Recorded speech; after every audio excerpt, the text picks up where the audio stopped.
Just finished a workout, and this is a free workout, kettlebell workout for everybody here. So a lot of people are giving away free things for Memorial Day. This is my gift to you guys. Anyone that's trying to get in a quick 18-minute, every minute on the minute kettlebell workout, and one body weight component included in this workout as well. So I'm gonna go ahead and get right into this. So for this workout, you're gonna need two kettlebells. So it's a double kettlebell workout. Um, and then it's a body weight component. So I'm gonna go through and show you exactly what those movements are. And it is an 18-minute EMOM, and you will need two kettlebells. So let's move this back some so that you guys can see me a little bit better. And I'm going to get into some of these movement patterns. So for the first movement pattern, the first 60 seconds, what you're going to do is you're going to do 8 mid pull, clean, mid pull, clean. What that's going to look like is like this. You set that kettlebell, both of those kettlebells up are about 12 to 16 inches away from your feet. Your stance is going to be pretty wide on these because both of your kettlebells are going to be going in between your legs when you go to that mid pull and then when you come back and go to that clean. So your stance, at least for me, is going to be a little bit wider than normal. So here I'm going to go back, mid pull, clean. That is 1 rep. We're doing 8 of these. Mid pull, clean. Mid pull, clean. All right. You're going to do 8 reps of those. It should take you about 28 to 32 seconds to do 8 of those reps. Once you're done with those, the remaining time is your rest. Once you're finished with this movement pattern, you move on to the second movement pattern that I'm going to explain here in a second. But first, let's focus a little bit more on some of the coaching cues for one, selecting the kind of weight that you need to select when it comes to doing these mid pull cleans. Um, Mid pull to clean, sorry. Right now, I have two. These are adjustable kettlebells, is what I'm using right now. So I have both of these loaded up to 44 pounds each.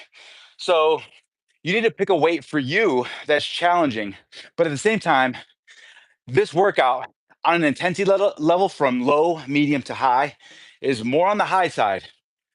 The first 4 rounds weren't bad. The last 2 rounds got pretty bad. So select a weight that's comfortable for you. How you should select the weight is whatever your 1 rep. I shouldn't say your 1 rep. Whatever your 5 rep, heavy for you 5 rep for one kettlebell. So this is right 88 pounds, 22, 44, yeah, 88 pounds. So for me, doing about 5 to 8 reps with 88 pounds would be pretty challenging. Divide that by 2. That's what should be a challenging weight for you when it comes to double kettlebell movements for this movement pattern. If you question that, err on the side of caution and go toward a lighter weight. So with the mid pull, if you want to practice with one kettlebell when you do these, that's totally fine. Start with one kettlebell. You can go to a gunslinger first. Okay. Once you feel like you perfected this gunslinger, then you can go into a mid pull. And then from here, you can go to a mid pull to a clean, right? Mid pull, clean, mid pull, clean. Once you feel comfortable with that, then you could start working your way up with both kettlebells. So this is something that I would suggest for you. Start this way when you're working on this movement pattern first. If this is something new for you, if it's something challenging for you, or if you're trying to figure out exactly what weight you should pick when you're deciding on this movement pattern, um, I would suggest that's how you should start when you're working into this. So the first movement pattern is going to be a mid pull to clean times 8 reps. The second movement pattern is just going to be a double kettlebell swing. And I know this sounds very, very simple, but double kettlebell swings to me are very similar to burpees. They tax you um, quite a bit. So as you're doing these, the exact same setup, 12 to 16 inches away from your bell is how you should be set up. So if you guys could see here, I'm maybe closer to 18 inches on this one. My feet are going to be pretty wide when I do this. When I do my kettlebell swings, when I come back into that back swing, I go thumb to butt. Some people don't like to do that. Some people like to go thumbs up. It's really up to you. I prefer to go thumbs to butt because as I come back, what happens is that rotation and that torque helps drive that kettlebell back into that clean position. I'm going to show you what it looks like because this is the only kettlebell that I have here. This is actually the baby bell from Bells of Steel. But when I come back into that backswing and I go thumb to butt, as I come back, what happens is that rotation automatically happens and it takes me into this rack position here and gets me into this kettlebell wrist. So this is what I like about going thumb to butt. So keep that in mind. Like I said, it's preference on whatever it is that you want to do. But when you're doing this, my feet are going to be set up a little bit wider than shoulder width, maybe even a little bit wider than your normal stance that you would normally would do a regular single arm kettlebell swing. Because remember, you have two bells that are going in between your legs. So someone that's shorter, this is going to be a little bit more difficult for them. But at the same time, it's definitely, I think, a movement pattern you should include into your workout. So here, I cant the bells back. Right here, I stay activated here. So I'm not just hunched over, right? Right here, I'm an active squatting stance. So I come down, I grab the bells, I cant the bells. So right here, everything's in line. My abs are on, my shoulders are nice and packed. So my shoulders are back away from my ears. My lats are on, right? My lats are on here. As I come here, I go back into that hike position. As I come back into that hike position, I start to stand up and then I go into the swing. Come back down, go back into the swing. I'm gonna show you what a couple of those reps look like. Shoop, shoop, shoop. Thumb goes to the butt every time for me. Shoop, shoop, shoop. Also, if you notice, my head stays in line as well. So my head does not go up when I do those swings. Because I'm talking, I'm a little bit lightheaded going through those movement patterns. But when you go through those movement patterns of the swing, you just need to make sure that you keep everything activated as you come back into that hike position. And then as you come back, remember the top of this kettlebell swing is the exact same position as this high plank position. Both positions pretty much talk to each other. So if anyone ever asks you, if you're trying to figure out exactly what my top of my kettlebell swing should look like or what it should even feel like, it should feel like this position here. Hopefully you guys can see me. This position here, this top plank position. What's going on here is my elbow, elbow, shoulder, wrist is in line. I also have my lats on, my abs are on, my glutes are on. So everything is activated. The exact same thing needs to happen at the top of that kettlebell swing. And at the same time, like I spoke about before, and now that I'm not lightheaded anymore, um, you want to make sure that your head stays in line. So if you notice when I go back into that swing, my head stays in line, right? So I'm not doing this, right? I'm doing this. I'm gonna show you what that looks like again with both kettlebells. Pay attention to my neck.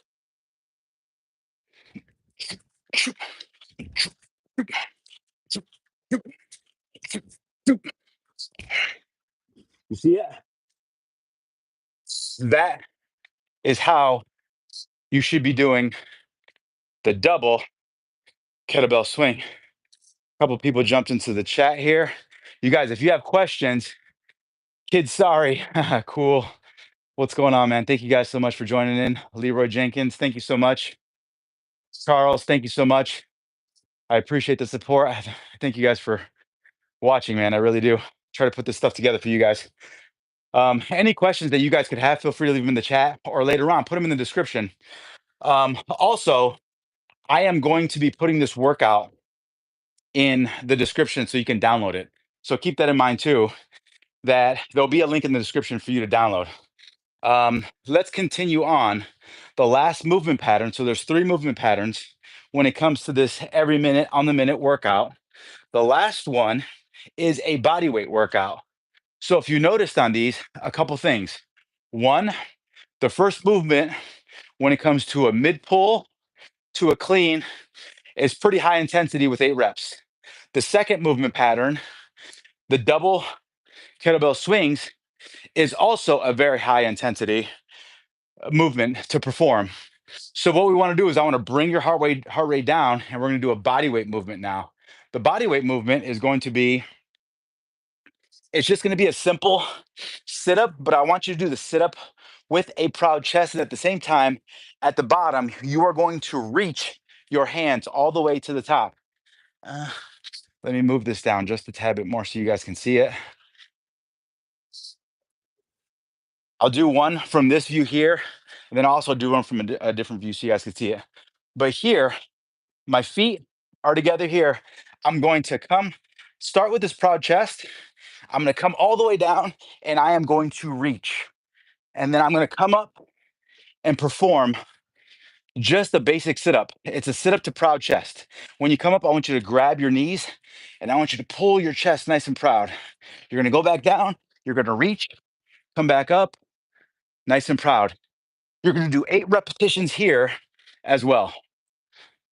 Reach, pull straight up. Reach, pull straight up. Deep breath in, deep breath out. This movement here in the middle of this workout is meant to bring your heart rate down, because once this 60 seconds is up, you are going to move in to the kettlebell mid pull to clean. Heart rate's going to get back up again. You're going to do this for 18 minutes, every minute on the minute. And it's a quick, very effective workout. Like I said, when it comes to intensity, this is more on the high level. So keep that in mind when you're picking your weights for these kettlebell movement patterns. Err on the side of caution. Pick something that's a little bit lighter that you know you can get through, and maybe you can add weight when it comes to maybe 2 rounds in or 3 rounds in. I'm going to show you what those sit-ups also look like from this point of view, because I think it would make more sense if you could see my hands.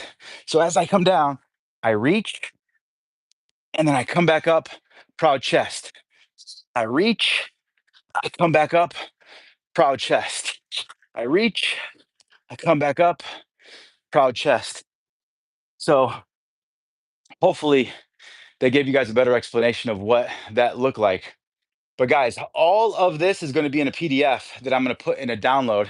And what I'm going to do moving forward is all my Instagram lives, I'm going to create a PDF just with some very basic coaching cues, very similar to what you're seeing on here, pretty much everything that I'm talking about, maybe some more detailed information if I forget to mention it on here. But this is an 18-minute EMOM, right? You have 3 movement patterns. You set your clock for 60 seconds. If it takes you 30 seconds to do these movement patterns for 8 reps, then you have 30 seconds rest. If it takes you 50 seconds to do them, then you only have 10 seconds rest. And as soon as that timer goes off, you need to move on to the next one. A couple ways, if you end up getting challenged in any way, and let's just say you can't finish or you can't complete the 8 reps, what I would recommend, and I've talked about this before in other videos, is take advantage of the rack position in kettlebells. So, for example, if I'm getting tired of doing your mid pull to cleans, right? So let's just say on reps on round 6 and 7, I have a hard time doing it. Well, what I can do is I go mid pull and I'm getting tired. I go to this clean position, I hold here. I don't care if you get 2 reps or if you get 3 reps, at least hold it for 30 seconds, or maybe shoot for 4 reps instead of 8. What I want you to do is try to get at least 30 to 40 seconds of activity in these rounds, even if you get tired. Obviously, the goal is to get 8 reps, but if you can't get 8, that's okay. Go 6, go 4 if you have to, but try to do as you can, but try to stay active. Don't just put the weight down and give up. If 2 kettlebells is too heavy, then guess what? Go to 1, right? You can go mid pull, clean. You can hold. You can go mid pull, clean. You can hold, right? And then you could switch. Maybe you do 2 with the right, you 2 with the left. You can even alternate. I'm trying to give you options here to stay active. Switch. If your hands hurt or you're just not there yet with 2 kettlebells, that's okay. Switch. What I'm trying to do here is give you guys the tools to be able to put a base plan workout together. But if you guys got to modify it, it's okay. Modify it. If you can't do double kettlebell swings, right? This is getting too hard for you. Guess where we can go from here? We can go alternating single hand swings, right? If you want to keep it more basic than that, you can do single arm swings. That's okay too. If it's too light for you, double the reps. Do 16 reps if you want to instead of 8. What I'm trying to get to here is that these are just all tools to help you be effective in your workouts. I think there's a lot of people in here that are like me, where we don't go to gyms. Not that I don't like gyms, I don't have the time for them. And also, I like kettlebells and I like steel clubs and I like maces. And I'm yet to find a gym that just focuses on that stuff. So it's what I like. And I think there's a lot more people out there like me that like that as well. So I'm talking to you guys, man. I'm talking to you guys. But anyway, guys, I'm going to wrap this up.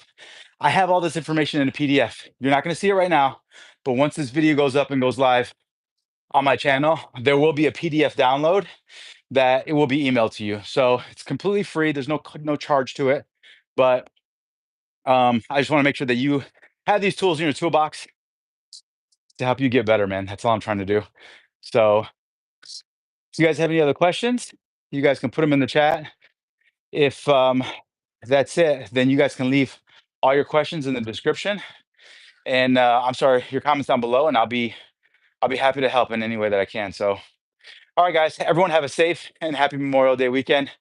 Get your workouts in. It doesn't take a whole lot. Just stay active. All right, guys, thank you so much for watching.